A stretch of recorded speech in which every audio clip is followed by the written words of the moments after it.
Is the ego the source of our thoughts, or are our thoughts generated elsewhere and pass through the ego?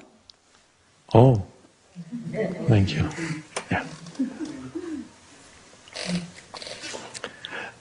There is no ego apart from the thoughts. The thoughts, identification with thoughts, is ego.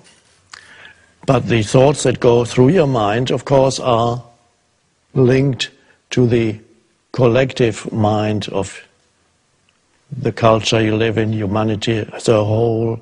So they are not your thoughts as such, but you pick them up from the collective, most of them. And so you identify with thinking, and the identification with thinking becomes ego, which means simply that you believe in every thought that arises, and you derive your sense of who you are from what your mind is telling you of who you are. Opinions, viewpoints of that's me. That's some people talk to themselves and you are, oh, you are so good. Why doesn't the world recognize you? Or the mind says, you're no good. Same thing. You're no good at all. You fail at everything, don't you? Again, and then you believe in it. And then you suddenly have a low view of yourself. Why you have a low view? Because you believed in your thoughts. And why are you thinking those thoughts? Probably you picked them up somewhere, maybe in childhood. Maybe your mom was so stressed out that you said you're no good. And so you pick up certain thoughts and they get stuck in your head. Thoughts that you hear in childhood, they're little energy forms, like entities, and they get stuck in your head and don't refuse to go. They go. And the more you believe in it, the more more deeply lodged they become in your mind. And so some people are stuck with very hostile entities. I'm saying entity, not in some spooky way, but every thought is an energy form, and as such we could call it an entity. And there are many people in this world who are stuck with hostile, life-denying, continuously critical and attacking entities that they carry in their head, and they believe that is who they are. And they are continuously attacking themselves. And if they are not attacking themselves, they attack others around them. Let me tell you who you are. Of course, what they're really saying is, let me tell you who I am. So they project the famous, the famous saying, we don't see things as they are, we see them as we are. Which means you look at reality through the screen of your thinking and your judgment, which is conditioned by the past. A dreadful prison to live in. It's like blinkers, worse than blinkers. It's like looking at reality through heavy veils. Ooh, looks so dark here. Is that a human being or? So the identification with thinking, believing in your thoughts, having no space outside of the movement of thought. Again, here we come to the vital thing, lack of space inside. That is the unconscious condition, spiritually, completely unconscious. And then you are burdened with a heavy ego. You are the ego, which is not an entity apart from thought. It is thoughts that you have identified with. And the first moment of freedom comes when you realize that certain thoughts have been going through your head for years, perhaps, and that they are only thoughts, and that you are not the thought, you're the awareness. In my case, I became aware that I had a thought, for example, that started in childhood, one of many negative thoughts I had. Bad things always happen to me. Bad things always happen to me. And that was, when I saw people around me, okay, they have got all these nice things, and always there would be bad things happening.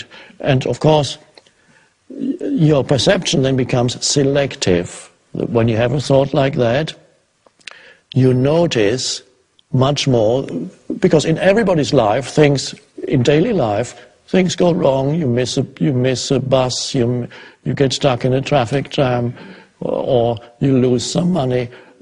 But yes, this is normal. But if you have the thought, bad things always happen to me, you're extremely aware of those things, and they confirm to you that the thought is correct. And this is the selective perception of reality through the screen of thinking. So the reality will confirm to you, and not only that, that thought or any thought of that kind actually attracts bad things, negative things.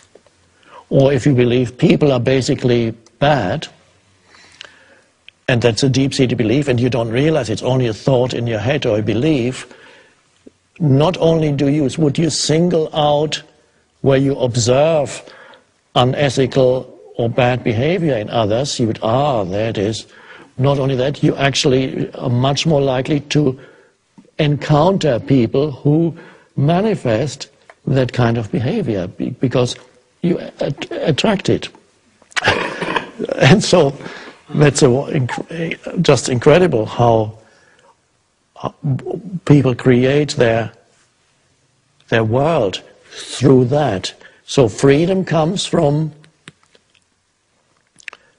stepping out, encountering, first of all, a little bit of space inside you, presence. And then from there you realize certain thoughts as repetitive and just a thought. Bad things always happen to me. Oh, there it goes again. I thought that before.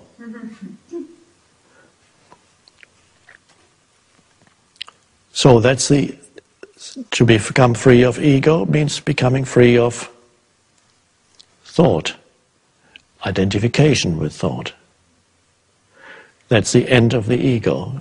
It may reassert itself from time to time, but at least that's the awakening. What about your thoughts? Habitual thoughts, do you? Probably that I have to get everything right. There's an intense, figure it out and get it right. It rules me. And if it's not right? I escape. I just won't do it. I pretty much predict ahead of time, so I won't try a lot of times. Yes. Yes.